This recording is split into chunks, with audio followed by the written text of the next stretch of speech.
তো গাইস এখন বাজে বিকেল 5টা।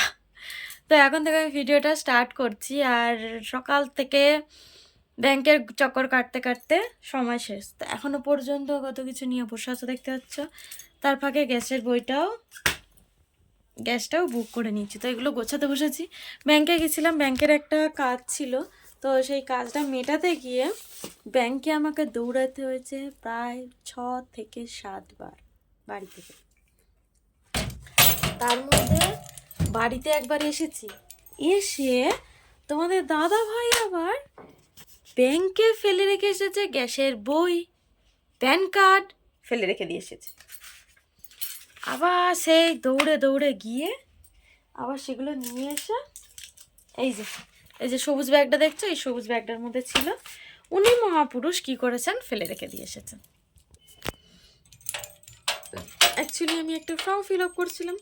তো সেই ফর্ম ফিল আপটা করতে করতে একজন এসে আমাকে বলে যে আমাদের উনি টাকা তুলবে, তো টাকা তোলার ফর্মটা একটু ফিল আপ করে দিতে বলে। তো তার জন্য আমি ফর্ম ফিল আপ করছিলাম বলে তোমাদের দাদাভাই বললো ঠিক আছে দাও, আমি করে দিচ্ছি। তো সে সেই দিকে করতে গেছে, ভালো কাজ করতে গেছে, যে তাদের এটা করে দিচ্ছে, যে আমি এদিকে ব্যস্ত আছি বলে করে দিচ্ছি। কিন্তু নিজের কাজ গন্ডগোল করে এসেছে, নিজের ডকুমেন্ট ফেলে চলে এসেছে।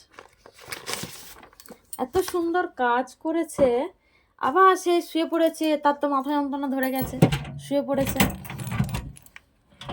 আমি আবার দৌড়াতে দৌড়াতে গিয়ে নিয়ে এলাম। ব্যাংকে 4টে বেজে গেছে, তালা চাবি পড়ে গেছে। তো ভাগ্যিস অফিসের কাজগুলো হচ্ছিল বলে ব্যাংক খোলা ছিল, মানে ভিতরে ঝাড়পোছ হচ্ছিল, কাজকর্ম চলছিল, ভিতরে খোলা ছিল, পেয়ে গেছি। আর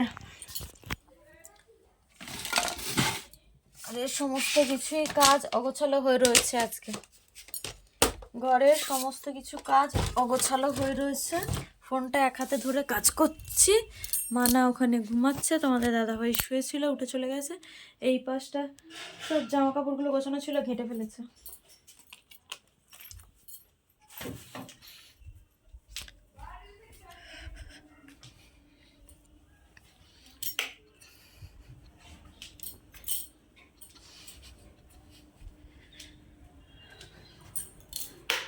এখনো বাসন মাজা হয়নি, বাসন মাজবো।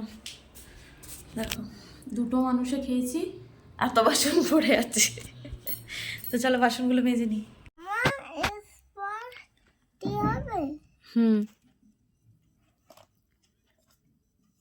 এস টি তারপরে কি এস টি ইউ, তাহলে লেখো। দেখো ইউ পি।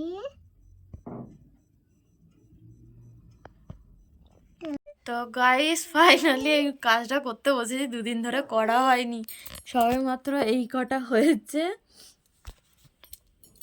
আর করা হয়নি। আর প্রচন্ড ঠান্ডা লাগছে, হাত ফাত পুরো যেন কনকন করছে। XYZ লেখো। তো গাইস এখানে কিন্তু খুব ঠান্ডা পড়েছে। এটা দেখিয়েছি। আচ্ছা দেখিয়েছি, তুমি ছোট হাতেরটা লেখো না, দেখাবো। তো এখানে তো ঠান্ডা পড়েছে, কিন্তু আগের মতো ঠান্ডা হয়তো পড়েনি। আগে যেরকম, মানে আমরা যখন ছোট ছিলাম তখন মুখ থেকে ধোঁয়া বেরোতো, একটা আলাদা গেছিল, এরকম করতাম, মুখ থেকে ধোঁয়া বেরোতো। সেই জনাইতে গেছিলাম বিয়েবাড়িতে, তখন যেরকম হচ্ছিল ওই রকম হতো। কিন্তু এখানে আমি হয়তো সোয়েটার ফোয়েটার পরিনি বলে কি ঠান্ডাটা লাগছে, কিন্তু সোয়েটার পরলে ঠান্ডাটা অতটা লাগবে না। কাজ করছি তো, সোয়েটার পরে কাজ করা সম্ভব হয় না। হ্যাঁ এইদিকে সোয়েটার পরে কাজ করাটা সম্ভব হয় না।